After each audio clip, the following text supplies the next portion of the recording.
আশা করি সবাই ভালো আছেন। আজ আমরা ক্যাশ ফ্লো স্টেটমেন্টের আরও একটি অঙ্ক নিয়ে উপস্থিত হয়েছি। আশা করি ক্লাসটি মনোযোগ সহকারে দেখবেন। আজ আমরা যে প্রশ্নটি নিয়ে এসেছি সেটি 2013 সালে আসছে। তো প্রশ্নটিতে বলা আছে প্রেজেন্টেড ভ্যালু আর data taken from the records of Fortune limited. অর্থাৎ আজকে যে প্রশ্নটি করব সেটি হচ্ছে ফরচুন লিমিটেডের অঙ্ক।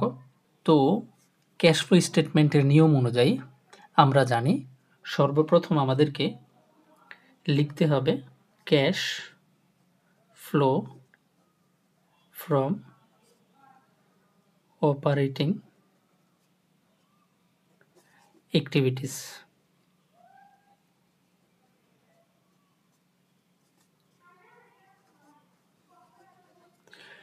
তো এই লেখার পরে আমাদেরকে ইনডিরেক্ট মেথডে সর্বপ্রথম যেটা করতে হবে সেটা হচ্ছে প্রশ্ন থেকে খুঁজে নেট ইনকামকে বের করতে হবে। তো আমরা প্রশ্নটির দিকে যদি তাকাই তাহলে প্রশ্নটির এডিশনাল ইনফরমেশন সিতে বলা আছে net income as reported on the income statement for the year was টাকা 46,000। অর্থাৎ এই বছর ইনকাম স্টেটমেন্টে নেট ইনকাম 46,000 কী করা হয়েছে, রিপোর্ট করা হয়েছে। তার মানে আমরা এখানে নেট ইনকাম পাই 46,000 টাকা। তাহলে আমরা লিখব নেট ইনকাম 46,000। তারপরে আমাদেরকে যে লেখাটি লিখতে হবে অবশ্যই সেটি হচ্ছে adjustment two reconcile net income to net cash provided by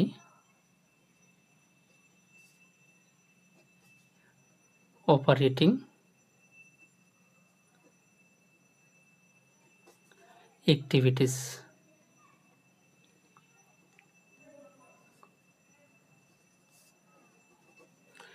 আর আমরা জানি যে নেট ইনকামের সাথে তিনটি জিনিস যোগ বিয়োগ করতে হয়। আর এই তিনটি জিনিসের মধ্যে প্রথমটি হলো ডেপ্রিসিয়েশন অর্থাৎ অবচয়। তো আমরা প্রশ্নটি থেকে দেখার চেষ্টা করব যে অবচয় কত দেয়া আছে। প্রশ্নটি পড়লে আমরা দেখব যে 31/12/2013-তে একিউমুলেটেড ডেপ্রিসিয়েশন দেয়া আছে 40,000। অর্থাৎ প্রারম্ভিকে একিউমুলেটেড ডেপ্রিসিয়েশন দেয়া আছে 40,000। আর 31/12/2014 অর্থাৎ সমাপনীতে একিউমুলেটেড ডেপ্রিসিয়েশন দেয়া আছে 20,000 টাকা। তো আমরা এখান থেকে কিভাবে ডেপ্রিসিয়েশন বের করতে হয়, যেহেতু প্রশ্নে সরাসরি ডেপ্রিসিয়েশনের কথা বলে নাই, সেহেতু আমাদেরকে একিউমুলেটেড ডেপ্রিসিয়েশন থেকে ক্যালকুলেশন করে ডেপ্রিসিয়েশন এক্সপেন্সটা বের করে নিতে হবে। তো আমরা আজকে এখানে একিউমুলেটেড ডেপ্রিসিয়েশনের ঘর করে রেখেছি যাতে করে আমরা সহজেই একিউমুলেটেড ডেপ্রিসিয়েশন থেকে ডেপ্রিসিয়েশন বের করে নিতে পারি। তো আমাদেরকে যেটা করতে হবে সেটা হচ্ছে একিউমুলেটেড ডেপ্রিসিয়েশনের যে দুটি ব্যালেন্স দেওয়া আছে অর্থাৎ প্রারম্ভিক এবং সমাপনী, সে দুটি ব্যালেন্স আগে লিখতে হবে। তো আমরা কি করব, আমরা জানি একিউমুলেটেড ডেপ্রিসিয়েশন তার নর্মাল ব্যালেন্স হচ্ছে ক্রেডিট দিক। অর্থাৎ একিউমুলেটেড ডেপ্রিসিয়েশনের যে ব্যালেন্স বিডিটা লিখব সেই ব্যালেন্স বিডি কোথায় বসবে, ক্রেডিট পাশে বসবে। তাহলে আমরা লিখব ব্যালেন্স বিডি কত টাকা লিখব, আমরা লিখব 40,000 টাকা। অর্থাৎ আমরা এখানে 31/12/2013 এই তারিখে যে টাকাটা দেয়া আছে সেটাই আমরা ব্যালেন্স বিডি বা প্রারম্ভিক হিসেবে 40,000 টাকা লিখব। তারপরে আমাদেরকে যেটা করতে হবে সেটা হচ্ছে সমাপনী বা ব্যালেন্স সিডি যেটা, সেটা অবশ্যই ডেবিট পাশে লিখতে হবে। তবে ডেবিট পাশে লেখার আগে আর কোনো দফা আছে কিনা সেটা আমাদেরকে যাচাই করে দেখতে হবে। সমন্বয় বিতে বলা আছে প্লান্ট অ্যাসেট দ্যাট কস্ট টাকা 50,000 and were 80% depreciated were sold during 2014 for টাকা 8,000। অর্থাৎ প্লান্ট অ্যাসেট দ্যাট কস্ট 50,000, যেটার দাম ছিল 50,000 টাকা, অ্যান্ড ওয়ার 80% ডিপ্রিসিয়েটেড, অর্থাৎ এই 50,000 টাকার মধ্যে 80%ই কী হয়ে গেছে, অবচয়িত হয়ে গেছে। অর্থাৎ 80% যদি অবচয় হয়, 50,000-এর 80% হচ্ছে 40,000 টাকা। এর মানে হচ্ছে 50,000 থেকে 40,000 টাকা কি হয়ে গেছে, অপচয় হয়ে গেছে। আর এই প্লান্ট অ্যাসেটের মূল্য থাকে 10,000 টাকা। তারপরে বলা হয়েছে ওয়ার সোল্ড ডিউরিং 2040 ফর টাকা 8,000। যেই সম্পদের দাম বা প্লান্ট অ্যাসেটের দাম ছিল 50,000, তার অপচয় হয়ে গেছে 40,000, সেই সম্পদের দাম দাঁড়ায় 10,000, কিন্তু সেই 10,000 টাকার সম্পদ বিক্রি করা হয়েছে কত টাকায়, 8,000 টাকায়। অর্থাৎ এখানে 2,000 টাকা কি আছে, লস আছে। আচ্ছা, সেদিকে যাওয়ার আগে আমরা যেটা করব সেটা হচ্ছে এখানে প্লান্ট অ্যাসেট লিখব। প্লান্ট অ্যাসেট কীভাবে লিখব? প্লান্ট অ্যাসেট লিখব যে অপচয় হয়েছে 50,000 গুণ হচ্ছে 80%, তার মানে এখানে দাঁড়ায় 40,000 টাকা। তার মানে হচ্ছে প্লান্ট অ্যাসেট যেটার দাম ছিল 50,000 টাকা, সেটার 80% অপচয় হয়েছে। আর আমরা জানি অপচয় ডেবিট পাশে বসে, সো আমরা ডেবিট পাশে প্লান্ট অ্যাসেট লিখে ফেললাম 50,000 গুণ 80%, 40,000 টাকা। এবার আমাদেরকে যেটা করতে হবে সেটা হচ্ছে একিউমুলেটেড ডেপ্রিসিয়েশনের যে সমাপনী ব্যালেন্সটা ছিল, অর্থাৎ ব্যালেন্স সিডি, সেটা আমাদেরকে লিখে ফেলতে হবে। আর আমরা একিউমুলেটেড ডেপ্রিসিয়েশনের সমাপনী ব্যালেন্স বা ব্যালেন্স সিডি দেখতে পাচ্ছি 20,000 টাকা দেয়া আছে। তাহলে যদি আমরা এখন যোগ বিয়োগ করি তাহলে ডেবিট পাশে পাচ্ছি 60,000। এই 60,000 যদি বিপরীত দিকে নিয়ে যাই,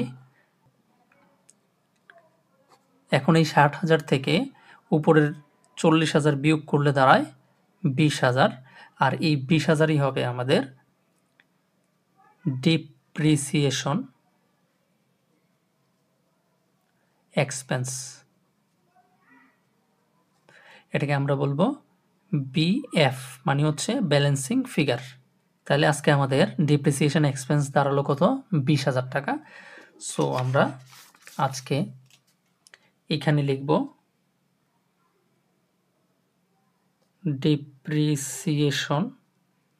ডিপ্রিসিয়েশন সরাসরি লিখে ফেলবো 20,000, আর আমরা জানি ডিপ্রিসিয়েশন এখানে কি হবে, যোগ হবে। তারপরে আমাদেরকে যেটা করতে হবে সেটা হচ্ছে স্থায়ী সম্পদ বিক্রয়জনিত কোনো লাভ ক্ষতি আছে কিনা সেটা খুঁজে দেখতে হবে। আমরা এখানে একটু আগেই দেখতে পেয়েছিলাম যে ডেপ্রিসিয়েশন যখন বের করতে গেলাম তখন আমরা দেখলাম যে 50,000 টাকার সম্পদের মধ্যে 40,000 অপচয় হয়েছে, আর বাকি 10,000 টাকার সম্পদ বিক্রি করা হয়েছে 8,000 টাকায়। তাহলে সেখানে 2,000 টাকা কি ছিল, ক্ষতি ছিল। তাহলে আমরা লিখব loss on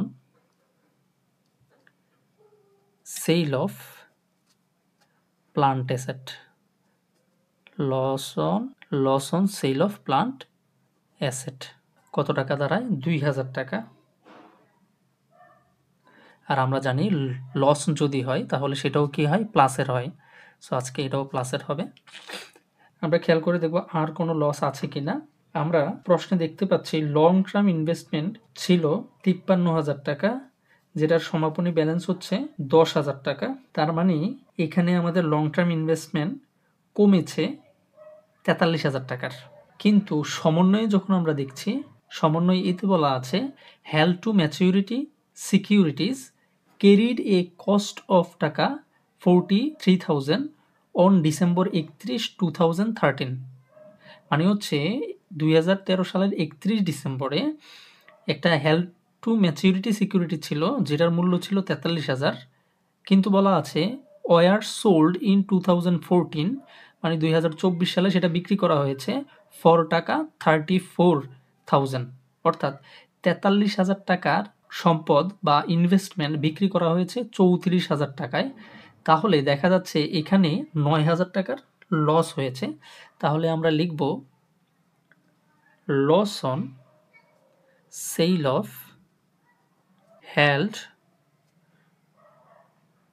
held to maturity security. কত দাঁড়াচ্ছে আমাদের এখানে, আমরা যদি 43,000 থেকে 34,000 বিয়োগ করে দিই, 43,000 থেকে 34,000 বিয়োগ করে দিই, তাহলে আমাদের টাকা দাঁড়ায় 9,000 টাকা।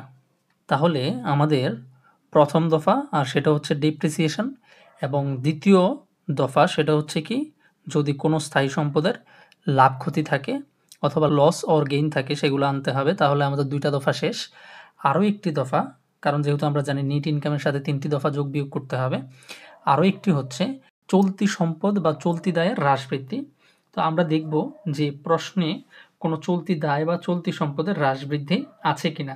আমরা দেখতে পাচ্ছি কারেন্ট অ্যাসেট আদার দেন ক্যাশ, অর্থাৎ ক্যাশ ছাড়া অন্যান্য যে কারেন্ট অ্যাসেট আছে সেগুলা প্রারম্ভিকে ছিল ৬০,০০০ এবং সমাপনীত হয়েছে ৮৫,০০০, অর্থাৎ কারেন্ট অ্যাসেট বৃদ্ধি পেয়েছে ২৫,০০০ টাকা। তাহলে আমরা লিখতে পারি ইনক্রিজ ইন কারেন্ট অ্যাসেট। আজকে সরাসরি কারেন্ট অ্যাসেট দেওয়া আছে, অর্থাৎ ভিন্ন ভিন্ন কোনো কারেন্ট অ্যাসেট দেওয়া নাই, সবগুলো একসাথে দেওয়া আছে। সো আমরা লিখলাম ইনক্রিজ ইন কারেন্ট অ্যাসেট কত টাকা ছিল ৬০,০০০, হয়েছে কত ৮৫,০০০। তাই আমরা ৮৫,০০০ মাইনাস ৬০,০০০ যদি দেই তাহলে আমাদের দাঁড়ায় ২৫,০০০ টাকা। আর আমরা জানি কারেন্ট অ্যাসেটের সাথে নগদের বিপরীত সম্পর্ক, অর্থাৎ কারেন্ট অ্যাসেট যদি বৃদ্ধি পায়, ইনক্রিজ বা বৃদ্ধি পায়, তাহলে সমপরিমাণ নগদ কী পাবে, হ্রাস পাবে। তাই এই টাকাটা নগদের সাথে কী করতে হবে, বিয়োগ করতে হবে। কারণ নগদকে যদি হ্রাস করতে হয় বিয়োগের মাধ্যমে হ্রাস করতে হবে, যোগের মাধ্যমে করা যাবে না, কারণ যোগ করলে বেড়ে যাবে। সো আমরা যেহেতু হ্রাস করতে চাচ্ছি তাই এই টাকাটা নগদ থেকে কী করতে হবে, বিয়োগ করতে হবে। আমরা প্রশ্ন থেকে আরও দেখতে পাই কারেন্ট লাইবিলিটিজের প্রারম্ভিক মূল্য দেয়া আছে বা প্রারম্ভিক ব্যালেন্স দেয়া আছে ২২,০০০, কিন্তু সমাপনী ব্যালেন্স হচ্ছে ৪০,০০০। তাহলে আমরা লিখব এখানেও বৃদ্ধি পেয়েছে, আমরা লিখব ইনক্রিজ ইন কারেন্ট লাইবিলিটিস। আমরা এখানে ৪০,০০০ থেকে ২২,০০০কে বিয়োগ করব। তো আমরা যদি দেখি ৪০,০০০ থেকে ২২,০০০ বিয়োগ করলে আমাদের থাকতেছে ১৮,০০০ টাকা। আর আমরা জানি এটা যেহেতু কারেন্ট লাইবিলিটিজের সাথে নগদের ধনাত্মক সম্পর্ক, অর্থাৎ যদি কারেন্ট লাইবিলিটিস বৃদ্ধি পায় তাহলে নগদও বৃদ্ধি পাবে, অর্থাৎ যোগ হবে। এর ফলে আমরা আজকের এই ১৮,০০০ টাকাকে কী করব, এখানে যোগ করব। তো আমরা নেট ইনকামের সাথে যে ৩টা জিনিস যোগ বিয়োগ করতে হয় সেই 3টা জিনিস লিখে ফেললাম। এখন আমরা এগুলোকে যোগ বিয়োগ করে দেব। আমরা যদি এই কয়েকটা অ্যামাউন্ট যোগ বিয়োগ করি তাহলে আমরা পাই ২৪,০০০ টাকা পজিটিভের, আর উপরে ৪৬,০০০-এর সাথে যদি ২৪,০০০ যুক্ত করি বা যোগ করি তাহলে হবে ৭০,০০০। আর এই ৭০,০০০-এর সোজাসুজি আমরা লিখব net cash provided by operating activities।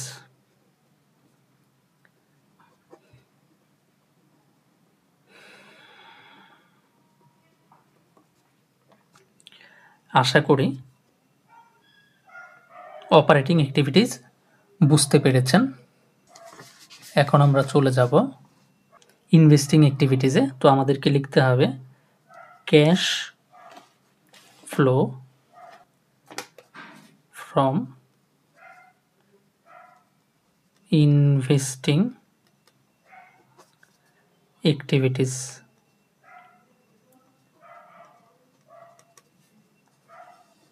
তো আমরা জানি ইনভেস্টিং অ্যাক্টিভিটিসে শুধুমাত্র কোনো স্থায়ী সম্পদ ক্রয় অথবা বিক্রয় যদি হয় তাহলে সেগুলো আসবে। তো আমরা প্রশ্ন পড়ে দেখতে পাচ্ছি প্রথম সমন্বয়ে বলা ছিল যে আমরা একটি ইনভেস্টমেন্ট অর্থাৎ হেল্ড টু ম্যাচিউরিটি সিকিউরিটিস বিক্রি করেছিলাম যার মূল্য ছিল ৪৩,০০০, কিন্তু বিক্রি করেছিলাম আমরা ৩৪,০০০ টাকায়। তাহলে আমরা লিখব sale of held to maturity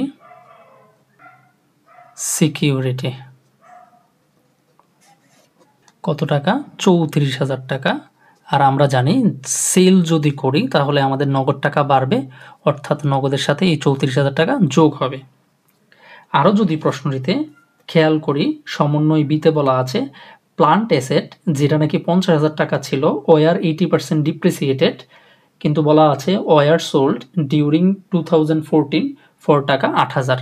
তার মানে হচ্ছে ওই অবচয় বাদ দেওয়ার পরে যেই সম্পদের দাম ছিল 10,000 টাকা সেটা বিক্রি করা হয়েছে 8,000 টাকা। তাহলে আমরা লিখব sale of plant asset, sale of plant asset কত টাকা আমরা লিখব 8,000 টাকা। এখানেও আমরা দেখতে পাচ্ছি সেল, তার মানে হচ্ছে আমাদের কাছে নগদ টাকা আসবে, অর্থাৎ নগদের সাথে যোগ হবে, তাই আমরা এই টাকাটাকেও কী করব, যোগ করব।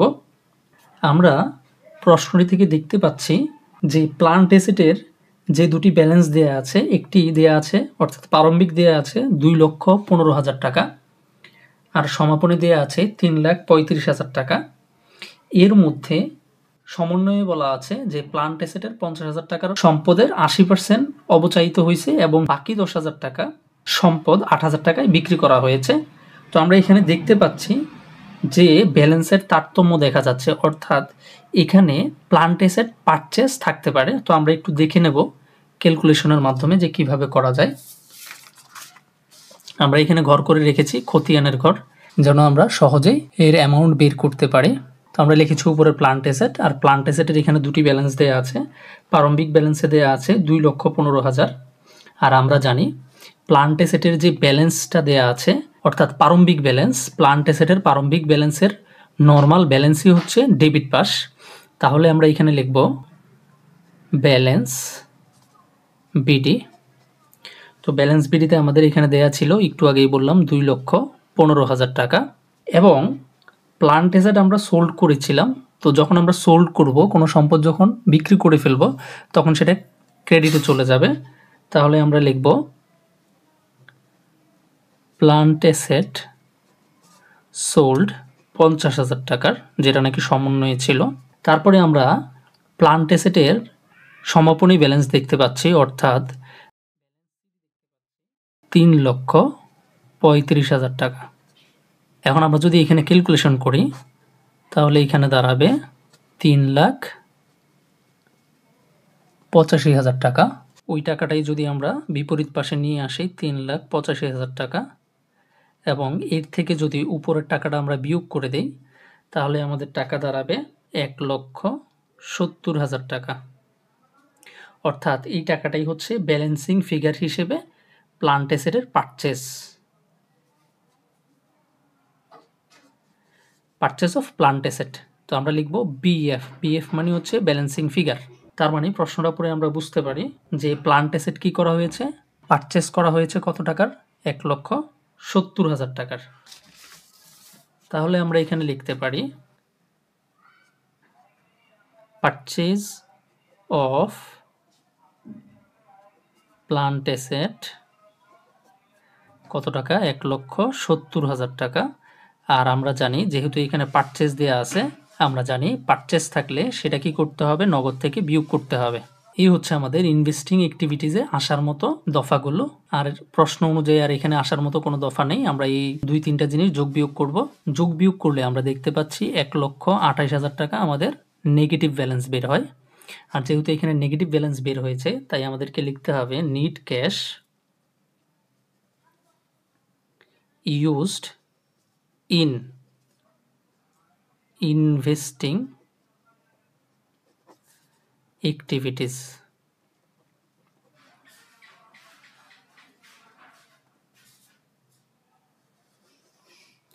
আমরা জানি যদি পজিটিভ বের হয় তাহলে লিখবো আমরা প্রোভাইডেড বাই, আর যদি নেগেটিভ বের হয় তাহলে আমরা লিখবো ইউজড ইন। তারপরে আমরা চলে যাব ফাইন্যান্সিং অ্যাক্টিভিটিসের মধ্যে। তাহলে আমরা লিখবো cash flow from financing activities. আর আমরা জানি ফাইন্যান্সিং অ্যাক্টিভিটিসে কী কী আসতে পারে, ডিভিডেন্ড যদি পেইড থাকে তাহলে সেটা আসবে। আর আমরা এডিশনাল ইনফরমেশনে দেখতে পাচ্ছি ডিতে বলা আছে ডিভিডেন্ড পেইড অ্যামাউন্টেড টু টাকা 10,000। তাহলে আমরা এটা এখানে লিখতে পারি ডিভিডেন্ড পেইড কত টাকা, 10,000 টাকা। আর যেহেতু ডিভিডেন্ড পেড করা হয়েছে অর্থাৎ নগদ টাকা চলে যাচ্ছে বা চলে গেছে, তাই আমরা এটাকে কি করব, বিয়োগ করব। এরপরে আমরা প্রশ্ন পড়ে আরও দেখতে পাচ্ছি যে বন্ড পেয়েবল প্রারম্ভিকে ছিল 0, সমাপনীত হয়েছে ৭৫,০০০ টাকা, অর্থাৎ বন্ড পেয়েবল বৃদ্ধি পেয়েছে, অর্থাৎ বন্ড ইস্যু করা হয়েছে। তো আমরা লিখব ইস্যুয়েন্স অফ বন্ড পেয়েবল, বা শুধু বন্ড লিখলেও হবে। তো ইস্যুয়েন্স অফ বন্ড পেয়েবল আমাদের কত হাজার টাকা আছে, ৭৫,০০০ টাকা। আর আমরা জানি যদি ইস্যু করা হয় বন্ড অথবা শেয়ার যদি ইস্যু করা হয় তাহলে নগদ টাকা আসে, তাই এই টাকাটা আমাদের নগদের সাথে কী হবে, যোগ হবে। আমাদের এখানে আসার মতো আর কোনো দফা নেই, তাই আমরা এই দুইটা যোগ বিয়োগ করে আমরা পাচ্ছি ৬৫,০০০ টাকা। আর এই ৬৫,০০০ টাকা যেহেতু ধনাত্মক বের হয়েছে, তাই আমরা লিখব নিট ক্যাশ প্রোভাইডেড। আবারও বলছি, যদি পজিটিভ বের হয় তাহলে আমাদেরকে লিখতে হবে প্রোভাইডেড বাই, আর যদি নেগেটিভ বের হয় তাহলে আমাদের লিখতে হবে ইউজড ইন।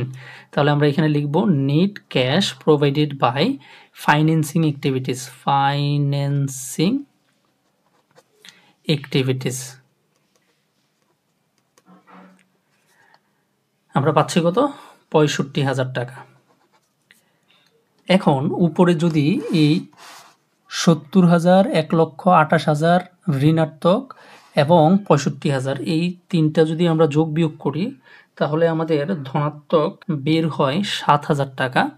আর আমরা এখানে এই ৭,০০০-এর সোজাসুজি লিখতে পারবো increase in cash, increase in cash বা ক্যাশ ব্যালেন্স কত টাকা, ৭,০০০ টাকা।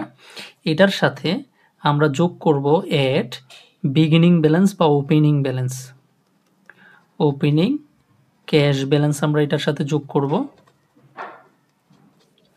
ওপেনিং ক্যাশ ব্যালেন্স প্রশ্নে দেওয়া আছে ৮,০০০ টাকা, আর আমরা এই ৭,০০০-এর সাথে ৮,০০০ টাকা যুক্ত করলে পাচ্ছি আমরা ১৫,০০০ টাকা। আর এই ১৫,০০০ টাকাই হচ্ছে আমাদের এন্ডিং ব্যালেন্স,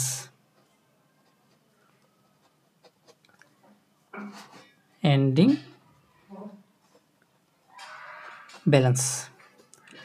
তো আজকে আমাদের অঙ্ক এই পর্যন্তই। আশা করি অঙ্কটি বুঝতে পেরেছেন। এমন ক্লাসগুলো পাওয়ার জন্য চ্যানেলের সাথে থাকুন। সময় দিয়ে ভিডিওটি দেখার জন্য ধন্যবাদ। আজকে এই পর্যন্তই, ভালো থাকবেন।